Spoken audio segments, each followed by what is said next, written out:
Chapter 2. The Maniac. Thoroughly worldly people never understand even the world. They rely altogether on a few cynical maxims which are not true. Once I remember walking with a prosperous publisher, who made a remark which I had often heard before. It is, indeed, almost a motto of the modern world. Yet I had heard it once too often, and I saw suddenly that there was nothing in it. The publisher said of somebody, "That man will get on. He believes in himself." And I remember that as I lifted my head to listen, my eye caught an omnibus on which was written, Hanwell. I said to him, "Shall I tell you where the men are who believe most in themselves? For I can tell you. I know of men who believe in themselves more colossally than Napoleon or Caesar. I know where flames the fixed star of certainty and success. I can guide you to the thrones of the supermen. The men who really believe in themselves are all in lunatic asylums." He said mildly that there were a good many men after all who believed in themselves, and who were not in lunatic asylums. "Yes, there are," I retorted, "and you of all men ought to know them. That drunken poet from whom you would not take a dreary tragedy, he believed in himself. That elderly minister with an epic from whom you were hiding in a back room, he believed in himself. If you consulted your business experience instead of your ugly individualistic philosophy, you would know that believing in himself is one of the commonest signs of a rotter. Actors who can't act believe in themselves, and debtors who won't pay. It would be much truer to say that a man will certainly fail because he believes in himself. Complete self-confidence is not merely a sin. Complete self-confidence is a weakness. Believing utterly in oneself is a hysterical and superstitious belief, like believing in Joanna Southcote. The man who has it has Hanwell written on his face as plain as it is written on that omnibus. And to all this my friend the publisher made this very deep and effective reply. "Well, if a man is not to believe in himself, in what is he to believe?" After a long pause I replied, "I will go home and write a book in answer to that question. This is the book that I have written in answer to it." But I think this book may well start where our argument started, in the neighborhood of the madhouse. Modern masters of science are much impressed with the need of beginning all inquiry with the fact. The ancient masters of religion were quite equally impressed with that necessity. They began with the fact of sin, a fact as practical as potatoes. Whether or no man could be washed in miraculous waters, there was no doubt at any rate that he wanted washing. But certain religious leaders in London, not mere materialists, have begun in our day not to deny the highly disputable water, but to deny the indisputable dirt. Certain new theologians dispute original sin, which is the only part of Christian theology which can really be proved. Some followers of the Reverend R.J. Campbell, in their almost too fastidious spirituality, admit divine sinlessness, which they cannot see even in their dreams, but they essentially deny human sin, which they can see in the street. The strongest saints and the strongest skeptics alike took positive evil as the starting point of their argument. If it be true, as it certainly is, that a man can feel exquisite happiness in skinning a cat, then the religious philosopher can only draw one of two deductions. He must either deny the existence of God, as all atheists do, or he must deny the present union between God and man, as all Christians do. The new theologians seem to think it a highly rationalistic solution to deny the cat. In this remarkable situation it is plainly not now possible, with any hope of a universal appeal, to start, as our father did, with the fact of sin. This very fact, which was to them, and is to me, as plain as a pikestaff, is the very fact that has been specially diluted or denied. But though moderns deny the existence of sin, I do not think that they have yet denied the existence of a lunatic asylum. We all agree still that there is a collapse of the intellect as unmistakable as a falling house. Men deny hell, but not as yet Hanwell. For the purpose of our primary argument, the one may very well stand where the other stood. I mean that as all thoughts and theories were once judged by whether they tended to make a man lose his soul, so for our present purpose all modern thoughts and theories may be judged by whether they tend to make a man lose his wits. It is true that some speak lightly and loosely of insanity as in itself attractive, but a moment's thought will show that if disease is beautiful, it is generally someone else's disease. A blind man may be picturesque, but it requires two eyes to see the picture. And similarly, even the wildest poetry of insanity can only be enjoyed by the sane. To the insane man, his insanity is quite prosaic, because it is quite true. A man who thinks himself a chicken is to himself as ordinary as a chicken. A man who thinks he is a bit of glass is to himself as dull as a bit of glass. It is the homogeneity of his mind which makes him dull, and which makes him mad. It is only because we see the irony of his idea that we think him even amusing. It is only because he does not see the irony of his idea that he is put in Hanwell at all. In short, Oddities only strike ordinary people. Oddities do not strike odd people. This is why ordinary people have a much more exciting time, while odd people are always complaining of the dullness of life. This is also why the new novels die so quickly, and why the old fairy tales endure forever. The old fairy tale makes the hero a normal human boy. It is his adventures that are startling. They startle him because he is normal. But in the modern psychological novel, the hero is abnormal. The center is not central. Hence the fiercest adventures fail to affect him adequately, and the book is monotonous. You can make a story out of a hero among dragons, but not out of a dragon among dragons. The fairy tale discusses what a sane man will do in a mad world. The sober, realistic novel of today discusses what an essential lunatic will do in a dull world. Let us begin, then, with the madhouse. From this evil and fantastic inn, let us set forth on our intellectual journey. Now, if we are to glance at the philosophy of sanity, the first thing to do in the matter is to blot out one big and common mistake. There is a notion adrift everywhere that imagination, especially mystical imagination, is dangerous to man's mental balance. Poets are commonly spoken of as psychologically unreliable, and generally there is a vague association between wreathing laurels in your hair and sticking straws in it. Facts and history utterly contradict this view. Most of the very great poets have not only been sane, but extremely businesslike, and if Shakespeare ever really held horses, it was because he was much the safest man to hold them. Imagination does not breed insanity. Exactly what does breed insanity is reason. Poets do not go mad, but chess players do.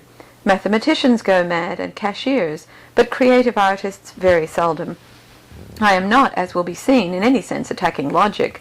I only say that this danger does lie in logic, not in imagination. Artistic paternity is as wholesome as physical paternity. Moreover, it is worthy of remark that when a poet really was morbid, it was commonly because he had some weak spot of rationality on his brain. Poe, for instance, really was morbid, not because he was poetical, but because he was specially analytical. Even chess was too poetical for him. He disliked chess because it was full of knights and castles, like a poem. He avowedly preferred the black discs of drafts because they were more like the mere black dots on a diagram. Perhaps the strongest case of all is this, that only one great English poet went mad, Cowper, and he was definitely driven mad by logic, by the ugly and alien logic of predestination. Poetry was not the disease, but the medicine. Poetry partly kept him in health. He could sometimes forget the red and thirsty hell to which his hideous necessitarianism dragged him among the wide waters and the white flat lilies of the Ouse. He was damned by John Calvin. He was almost saved by John Gilpin.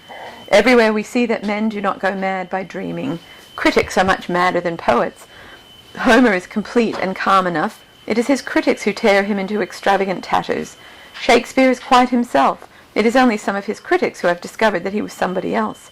And though St. John the Evangelist saw many strange monsters in his vision, he saw no creature so wild as one of his own commentators. The general fact is simple. Poetry is sane because it floats easily in an infinite sea. Reason seeks to cross the infinite sea and so make it finite. The result is mental exhaustion, like the physical exhaustion of Mr. Holbein. To accept everything is an exercise, to understand everything a strain. The poet only desires exaltation and expansion, a world to stretch himself in. The poet only asks to get his head into the heavens. It is the logician who seeks to get the heavens into his head, and it is his head that splits. It is a small matter, but not irrelevant, that this striking mistake is commonly supported by a striking misquotation. We have all heard people cite the celebrated line of Dryden as, "Great genius is to madness near allied." But Dryden did not say that great genius was to madness near allied. Dryden was a great genius himself, and knew better. It would have been hard to find a man more romantic than he, or more sensible. What Dryden said was this: great wits are oft to madness near allied, and that is true. It is the pure promptitude of the intellect that is in peril of a breakdown. Also, people might remember of what sort of man Dryden was talking. He was not talking of any unworldly visionary like Vaughan or George Herbert. He was talking of a cynical man of the world, a skeptic, a diplomatist, a great practical politician. Such men are indeed to madness near allied. Their incessant calculation of their own brains and other people's brains is a dangerous trade. It is always perilous to the mind to reckon up the mind. A flippant person has asked why we say, "as mad as a hatter." A more flippant person might answer that a hatter is mad because he has to measure the human head. And if great reasoners are often maniacal, it is equally true that maniacs are commonly great reasoners. When I was engaged in a controversy with the Clarion on the matter of free will, that able writer Mr. R.B. Suthers said that free will was lunacy because it meant causeless actions, and the actions of a lunatic would be causeless. I do not dwell here upon the disastrous lapse in determinist logic. Obviously, if any actions, even a lunatic's, can be causeless, determinism is done for. If the chain of causation can be broken for a madman, it can be broken for a man. But my purpose is to point out something more practical. It was natural, perhaps, that a modern Marxian socialist should not know anything about free will, but it was certainly remarkable that a modern Marxian socialist should not know anything about lunatics. Mr. Suthers evidently did not know anything about lunatics. The last thing that can be said of a lunatic is that his actions are causeless.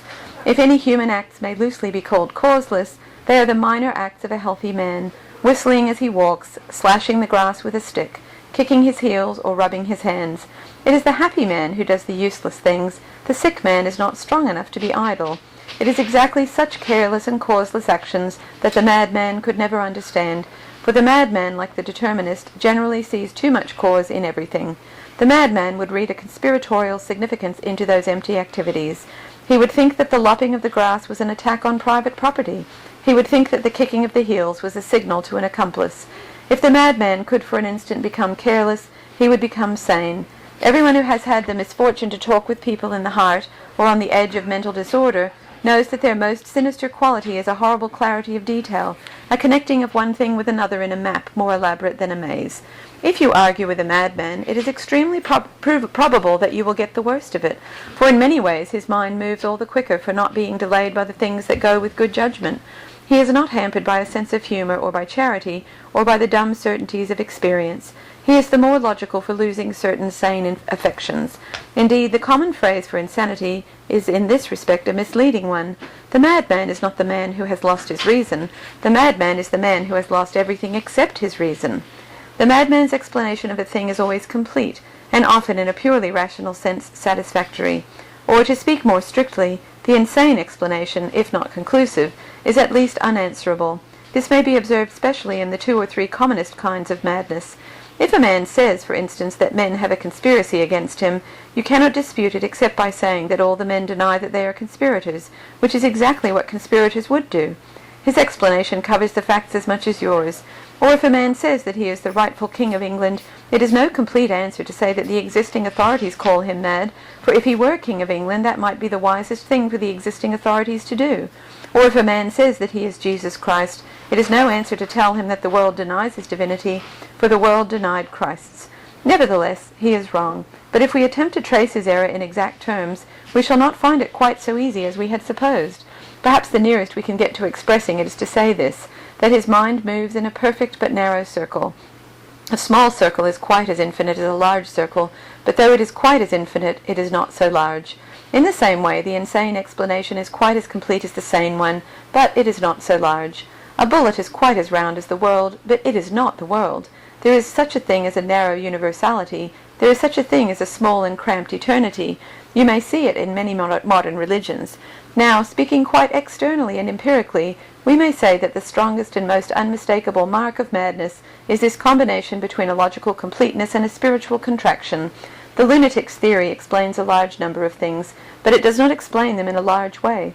I mean that if you or I were dealing with a mind that was growing morbid, we should be chiefly concerned not so much to give it arguments as to give it air, to convince it that there was something cleaner and cooler outside the suffocation of a single argument.